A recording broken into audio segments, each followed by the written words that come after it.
And we are having, oh, there we go. I thought we were having technical difficulties, but we are not. Hello, everybody. Are we live? Oh, we are live. I We just realized that my camera is in like a really doofy angle. Hi. we are live. Our microphones are doing some wonky things, I think. Okay. Well, I'm Chloe, And I'm Sandy.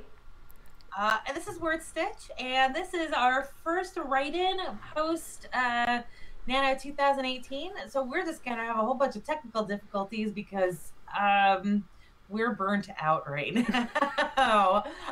So bear with us. But we are going to be having our usual word sprints today. We'll be following our normal schedule. So I hope here that you're. Oh my God. I can't speak anymore either. This is what November has done to me. I hope that you're ready to write a whole bunch of words or do a whole bunch of editing, because if you are like us, you just came off of Nano, you might want to edit what you just wrote, or you might want to take a break and do something else. Wait. So can we talk about our projects then that we're doing? We Because can't talk about what our projects are. we can, right? Yes, Yeah, yes, yeah. Because, yeah. okay, so yes, you could be burnt out from Nano. It's possible you don't want to write more this month, but it is also possible that you, excuse me, do want to write more. We are falling apart today. That was a really impressive sneeze right there. You know what that was? I had no idea what you were doing there. You might have to take this over until we until we start. Doing a whole bunch of cocaine. I'm not. There's nothing. Yeah, I don't know about you, but like I am burnt out, and that's why I switched to a new project. Once I get done doing my 50,000 words, I really don't want to look at that project again for at least a month. To that end, this month, Sandy and I have challenged each other to write a sweet Christmas romance. And you know what? Let's start early because I'm just gonna sneeze through the rest of this otherwise. I'm gonna keep talking then, and I'm suddenly gonna act like I have no idea what I'm saying and get real nervous. I'm just gonna keep rambling though. So we are Excuse me. challenged with each other to write Christmas romance, specifically competition Christmas romances. So we are both writing stories that take place with a Christmas theme. I was going to say at Christmas time. Technically, mine does not take place at Christmas time because it is a reality show. And of course, reality shows are filmed well before they are aired. So it's going to be aired at the Christmas season. But both of our Christmas romances feature, I guess yours is also a reality show. She's just Yes, hers is a a little little. bit more magical than mine. And I will tell you all about it after our next break when my eyes aren't watering. Yes. The good news is that it's already 4:04, So let's just do this. we can stop this insanity Yeah. and get our first sprint going. This is going to be a 10-minute warm-up sprint. The theme for this sprint, correct me if I'm wrong, but the prompt for this includes something cold in it. Is that correct, Sandy? That is correct. Include something cold. Good luck. Awesome. Yeah. It's getting cold out. Or if you're in Atlanta, it's 23 degrees hotter than it was 2 days ago. Either way, let's get this Christmas spirit going with a little bit of snow, or if you're in the South, a little bit of Sun. sweet. Okay. I'm switching this over. Oh my God, why is this minute is like the longest minute I have ever suffered through in my entire life. Here we go. Are we good to go to start this? We're good. Let's go. Awesome. I have no idea what's going on anymore. I'll see you in 10 minutes.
It did happen fast, and we are live again, and I am sneeze free for now.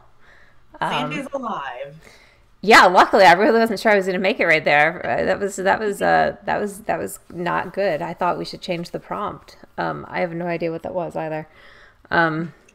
Dust, that air spun stuff that we used to. The important thing is you survived. The important thing is I survived, but I did not get a very large number of words written, and that is a problem because for these holiday stories we got to be moving fast. Yes. I got 266. I felt like I went into a ramble, though. I'm not going to lie. I was at like 192. Oh, well then you didn't, I mean, you did just about as good as I did. But you know, this is funny because like the Nano story was so hard for me. Like I felt like I was just pulling teeth to make every word. But this is so much easier because it's just Christmas and nonsense. Like every time I can't come up with something, I think about some like crazy Christmas thing that either drives me nuts or makes me feel really super toasty warm inside, and I just put it in the story. And it's so easy. Yeah. So I'm unfortunately still working out the mechanics of how a reality show works. So I don't know. I feel like at the end of the day, this isn't going to be accurate, but that's the beauty of a Christmas romance. It doesn't have to be accurate. Oh, no. For a reality television show, you can do whatever you want. I mean, you have to remember that, like, the hosts are making up those rules anyway, basically to create drama. True. So, like, you do whatever sounds fun, you know, kick off somebody here and there, like, make them compete against each other when it seems not fair. I think I have an episode. I'm actually calling them tasks in mine. I have a task that involves. It can be an episode. I think episode is absolutely the right word there. Yeah, but mine is so. Chloe mentioned that that we are both doing games. We're sort of both doing reality television shows, except that hers is airing on actual news, and mine is only airing to the elves of the North Pole who are watching with curiosity to see who's going to win. So that's the only reason that they're filming, because these tasks are real, damn it. So I'm not thinking of them as episodes. You know what's terrible about your premise is that all... What is terrible? No. Like, it's fine. It's just that every time I think about it, I think about Battle Royale. Because that is... that's a dystopian Japan. Yeah. Where they have their own reality competition that's airing on their own little version of television that's happening in dystopian Japan. But because it's dystopian Japan and not the North Pole, their reality show is high schoolers killing each other. So like there's like every time I hear your premise, I kind of have to think that there should be a little bit of bloodshed, and then I'm like, wait, no, she's having like cookie eating contests. Well, and I love that. Okay, so I totally have the Hunger Games in mind and all of that genre. And there are some very tragic consequences to losing. You will lose your most precious Christmas memory. That's worse than death for some people. It's terribly sad. I mean, maybe this is marking me as somebody who does not have the Christmas spirit, but I can't. What? I don't have a. You don't have a precious Christmas memory? It's okay. Neither does my hero. I don't, but I think that's because I found my love. I don't know. Like I always had a love for Christmas, but I came from a very dysfunctional family. So like most of my Christmas memories are like me putting up the Christmas tree by myself. And on into adulthood. Because again, I still have people who like don't embrace Christmas. So like this is terrible, but my fondest Christmas memory is back when I lived with my friends Craig and Lisa and their kids. So like Christmas has always been mimosas and eggnog, and I don't know. I'm sure some sort of like a vodka drink of some sort, like a vodka cranberry. Because I come from a family of heavy drinkers. But so, that's what I'm used to on Christmas morning. um, and then at Craig and Lisa's, my first year there, so I wake up. I was staying in the basement. I hear the elephants marching because, when you live in the basement, it's always elephants. So I hear the elephants marching. Like, okay, it's time to get up. So I get up, I get dressed, I brush my hair, go upstairs, and I open the door, and Lisa hands me a shot of Jägermeister. It is 9 o'clock in the morning. And she's like, Christmas Jaeger? And I was like, what? What? But I took that Christmas Jaeger because I am a childless adult, and so when I spend Christmas with children, any port in a storm, and at Lisa, that was Port Jägermeister. Okay, so Port Jägermeister would be the memory that you have to lose. I can lose that memory. I'll be okay with that. That's horrible. This needs to be remedied. I got to think about how to remedy this. We have to fix this. I was about to say you should come to my place, except mine's going to be a terrible, terrible Christmas place this year. Mine are like all of my favorite memories of like anything are pretty much always completely dysfunctional.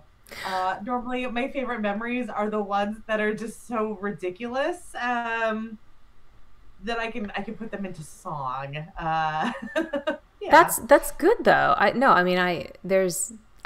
shouldn't say mine is going to be terrible. I have like everybody coming to me this year, and so we will be drinking probably more than we need to be, because that's how Malcolm copes with Christmas. But Malcolm is not cooking, right? You're cooking. I'm cooking. Okay. Yes, and but there will be 2 Christmas dinners. We're doing 2 family events. There's going to be like a multiple weeks of this. Christmas Eve and a Christmas Day dinner? Is that? Well, that too. No. I mean, my husband's family is coming in for a week.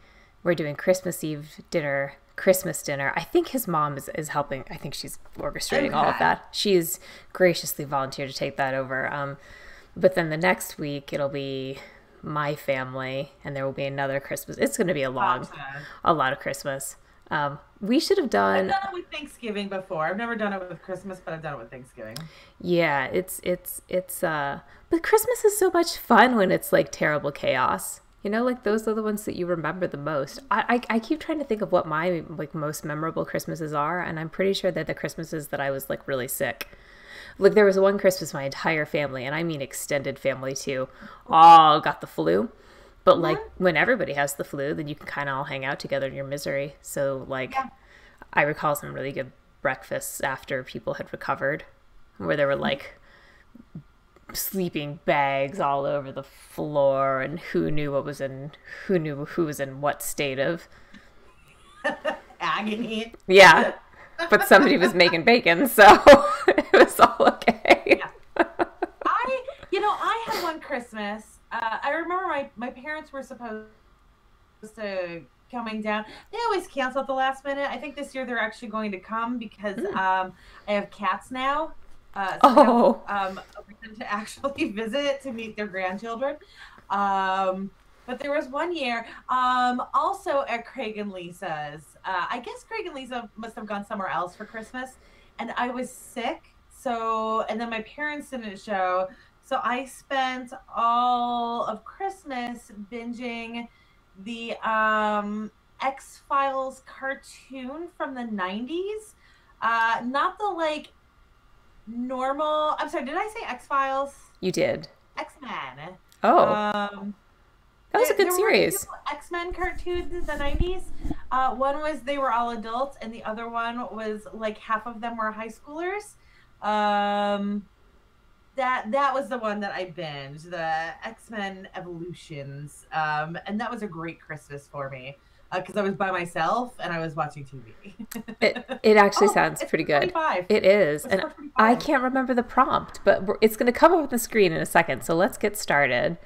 Whoa. This was your prompt too. What Yeah, did I you know. say? What I did have you make your I have no prompt? idea. It wasn't cold. We did cold last time. A mistake. I think somebody makes a mistake. Oh, yes, that was exactly it. I'm sorry. I'm trying to type a one computer for something that's on the other computer because I am smart.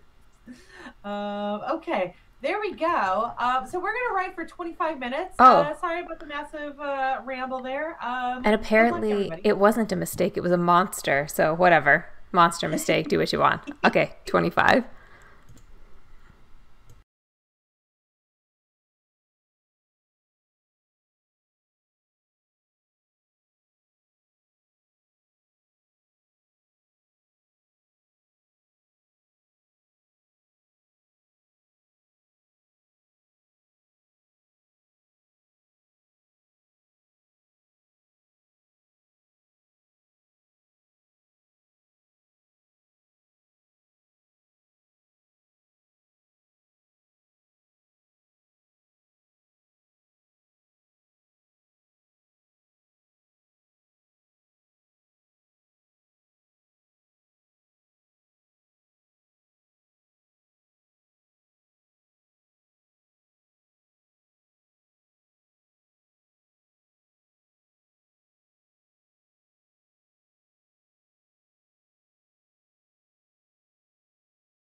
off guard again.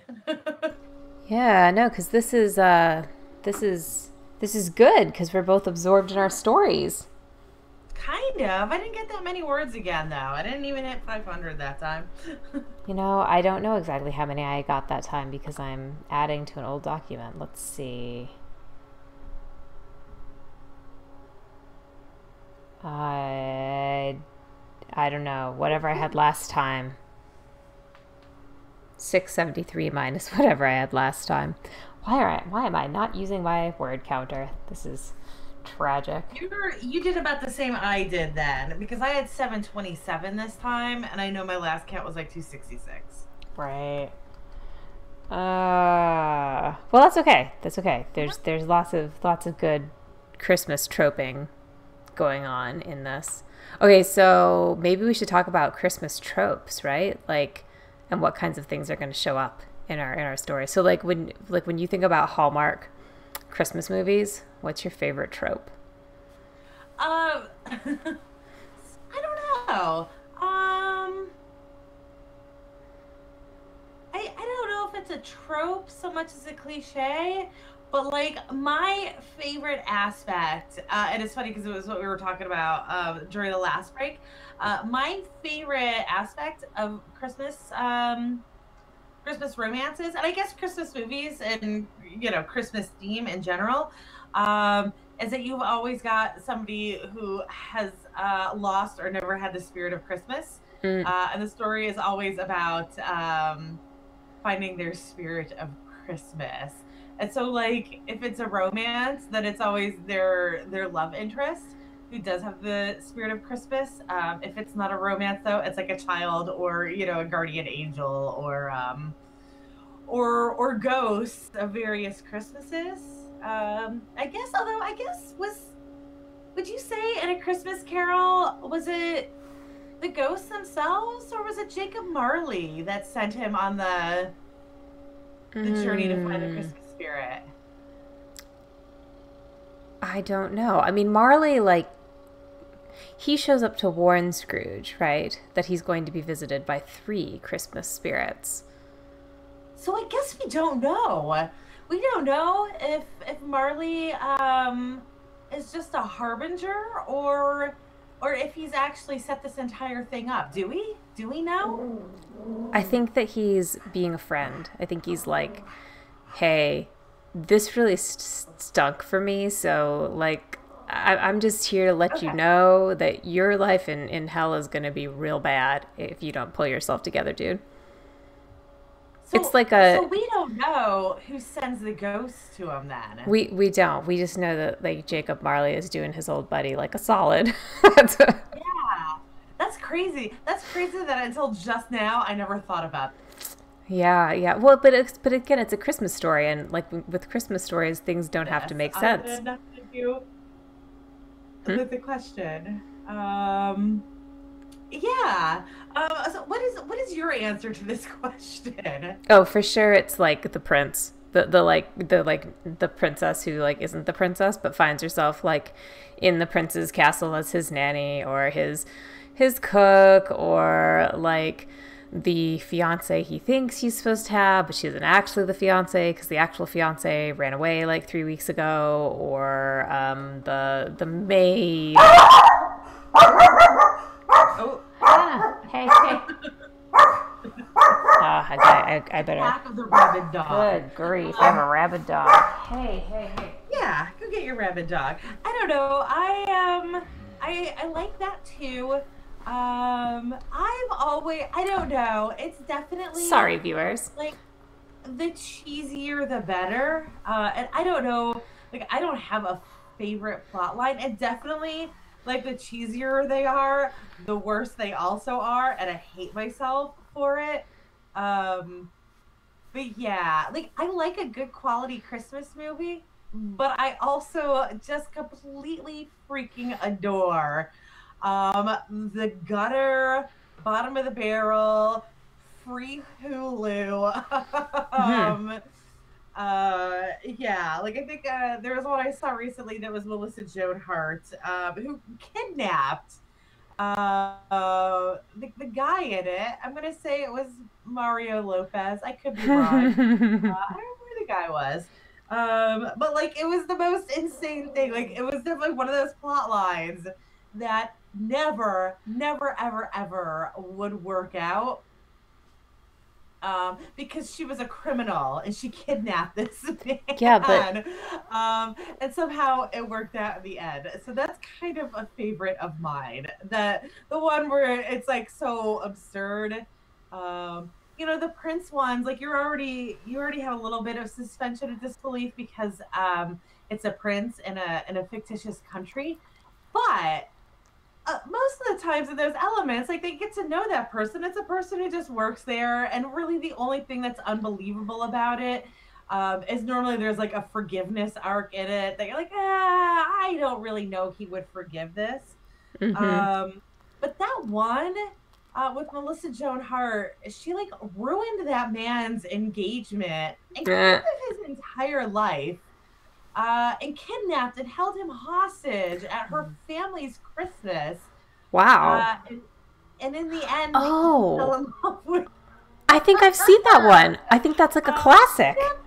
At gunpoint. I Okay, don't know if wait. there was an actual gun or if it was like the candy bar scenario in the chase, but yeah.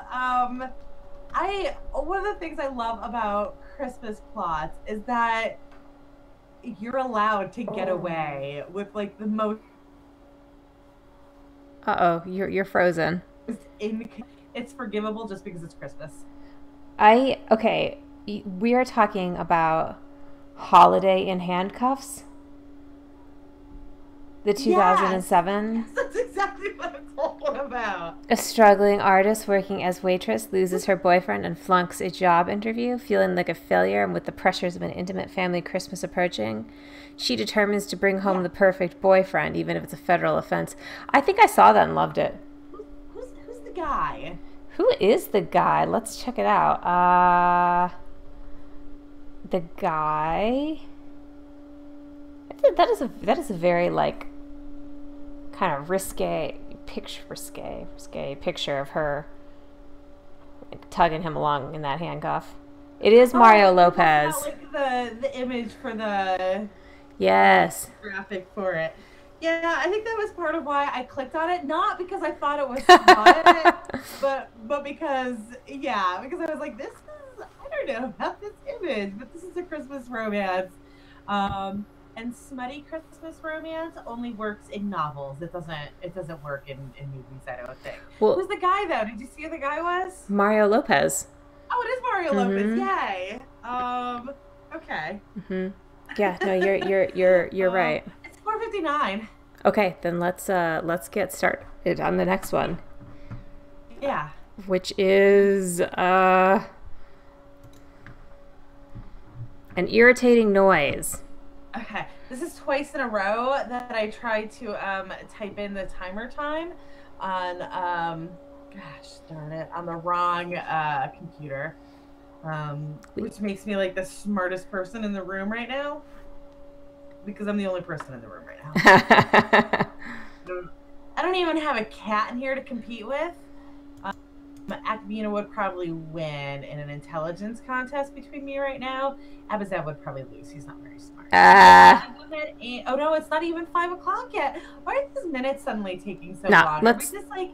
Because we're just so drunk and rambling we're right now. so excited about our Christmas stories. We just want to be writing. Let's just do it. That's exactly what's going on. I swear. Okay, it's 5 o'clock. I will see you at 5:30 Eastern time. Okay.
Okay, and I am behind.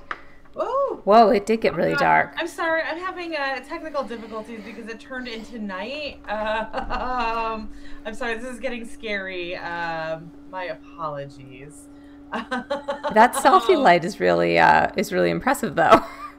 Yeah, like that went really quickly. It was day a half hour ago, and now it is night. Oh good heavens. Sorry guys, we're me. This is that winter thing that they talk about.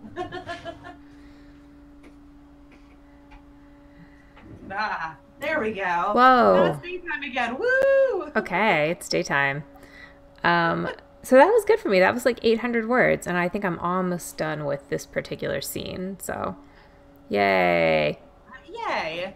Mine, my scene is going okay.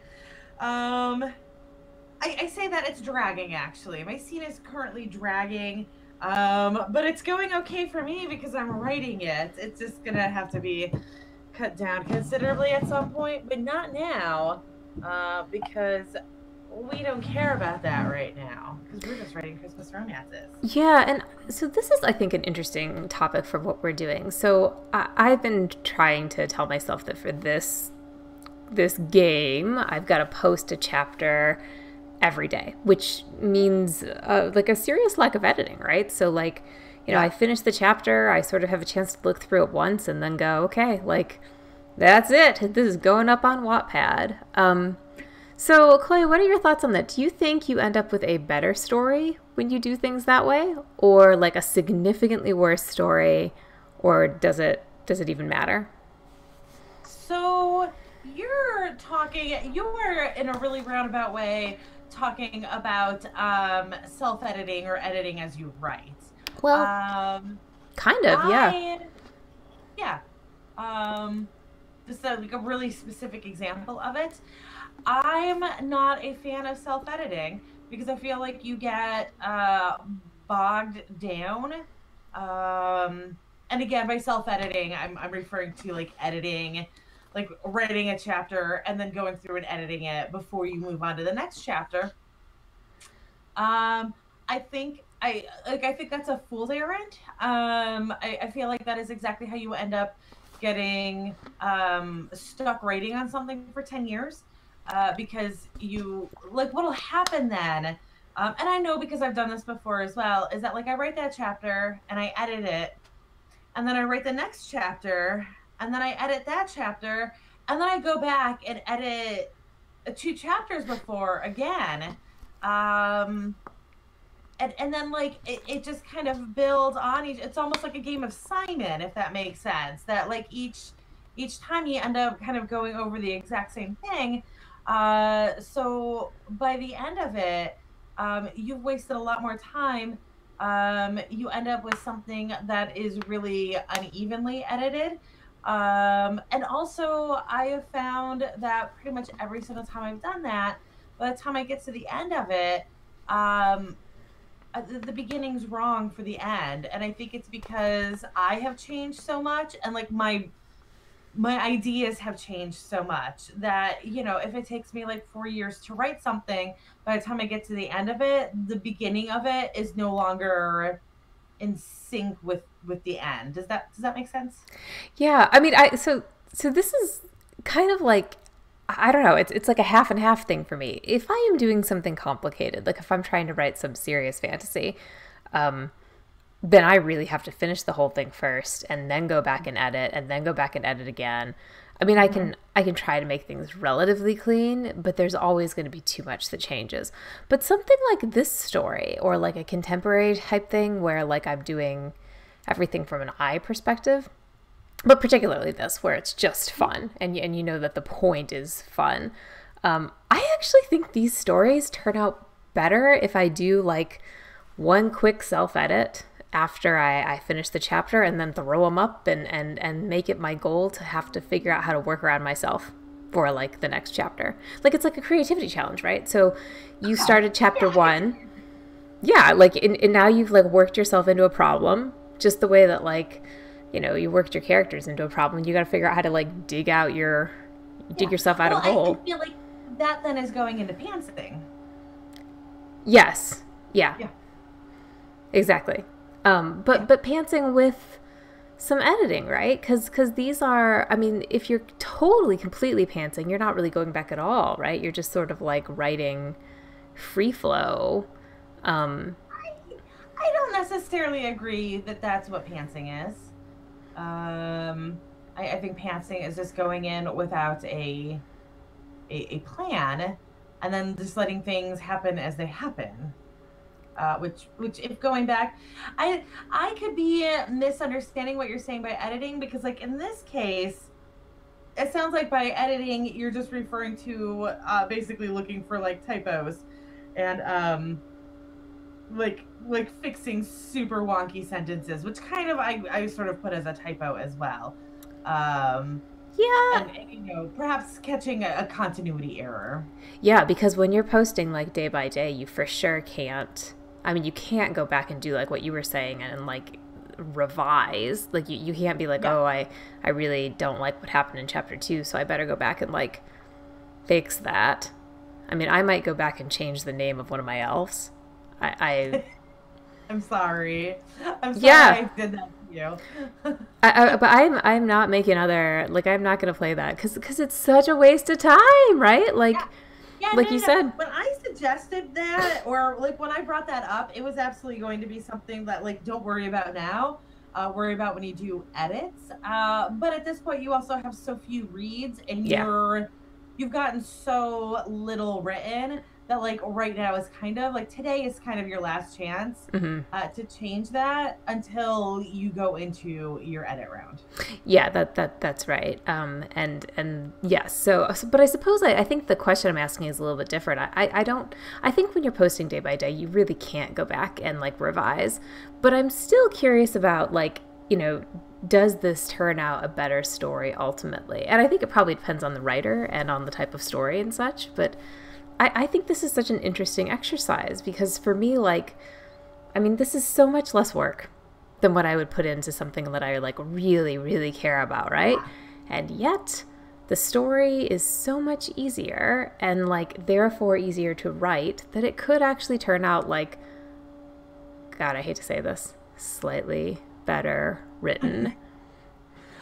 I think that like you definitely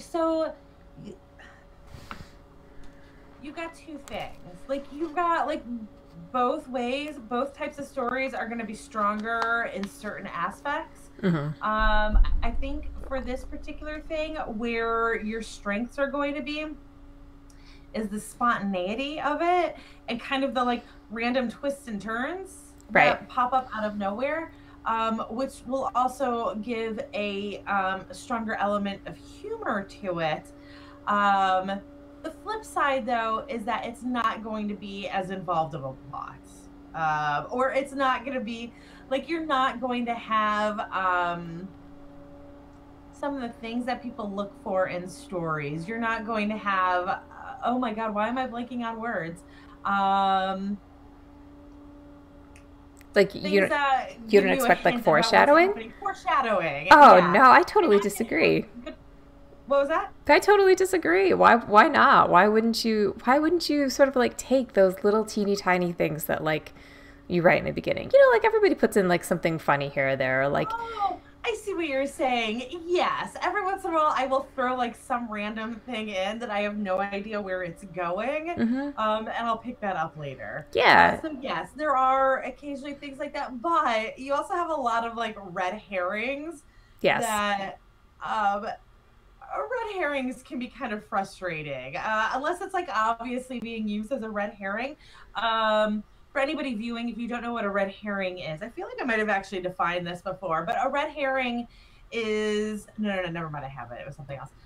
A red herring is something that seems like it's a clue to something. It seems like it's foreshadowing, but ultimately either misleads you or just goes nowhere. So like a really well done red herring is deliberate and like it's this sort of thing that makes you think that in a murder mystery, it makes you think that like Mrs. Peacock committed the crime. And then like it was like it's a red herring that makes you think that like Mrs. Peacock committed the murder, and then it turns out that like Mrs. Peacock is just a drug dealer, and that that the red herring was the drug, and the reason that Mr. Body was murdered was for like for like some affair that he was having, and therefore Scarlett was the murder, and therefore the like bag of drugs, somehow this is what happened. Therefore, the bag of drugs would have been a red herring. It makes you think that it was Miss Peacock that did it, when it was actually Scarlett who did it.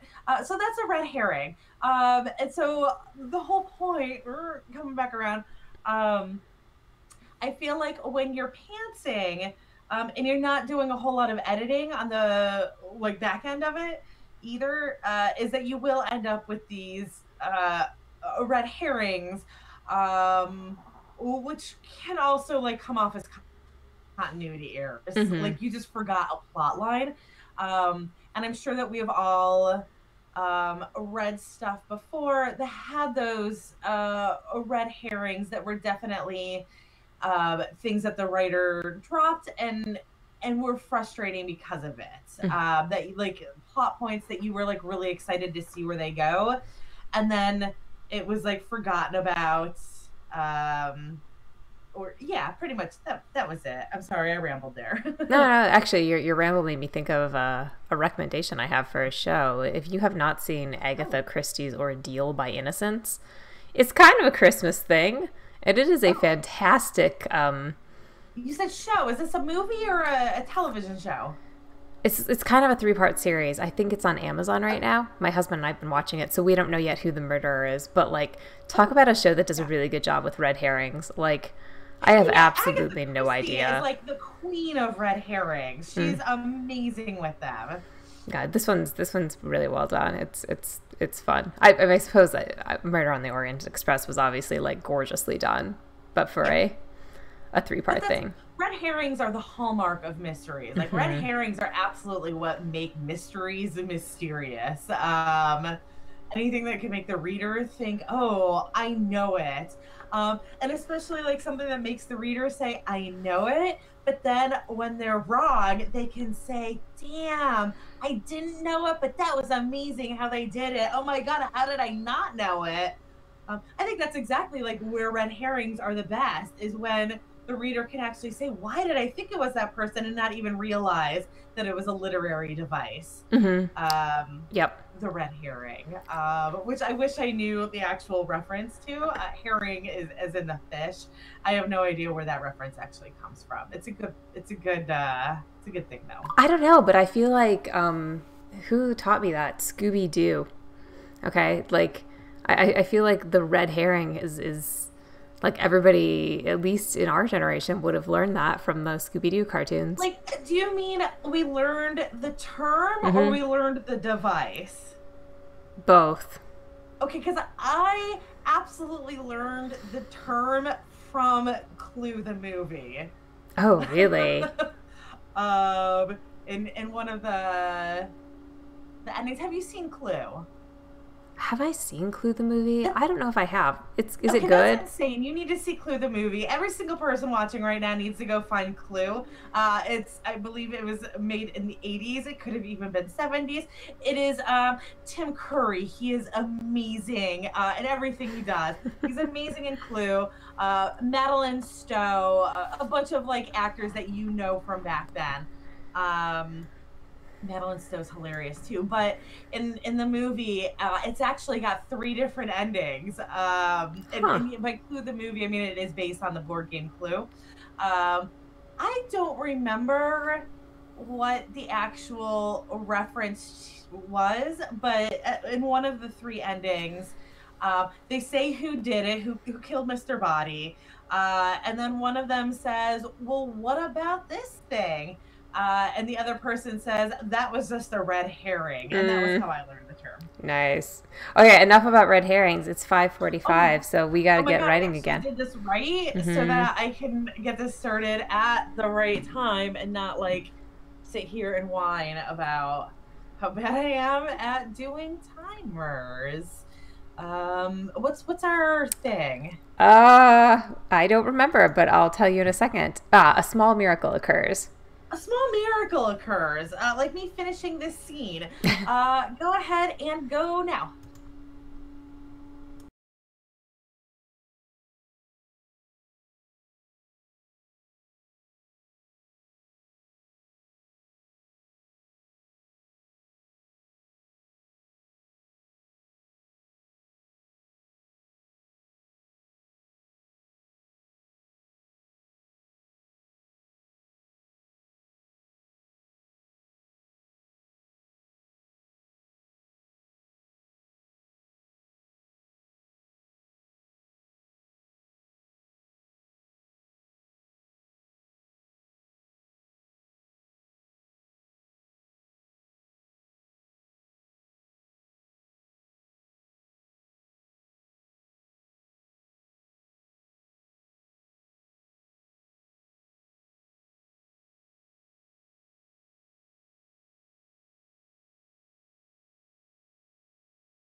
Right. Okay. We're almost back. Okay, we're back. All Yes. right. So did you finish your scene? I did. I don't know if I'm going to. Yeah, I should post it tonight. I was debating about posting posting them in 2 scene clumps. But I'll just post this one scene. Yeah, I have. So far my chapters are about 3,000 words long. And I think they need to be that long to complete the story by December 25th, which of course is the goal.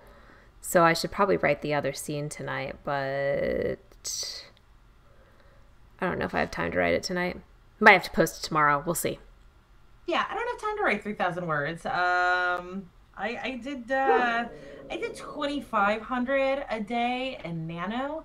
My arc was beautiful on the chart for the statistics. I keep meaning to post it, but I haven't yet. But that line was so damn straight. But that was 2,500, and that's pretty much my max.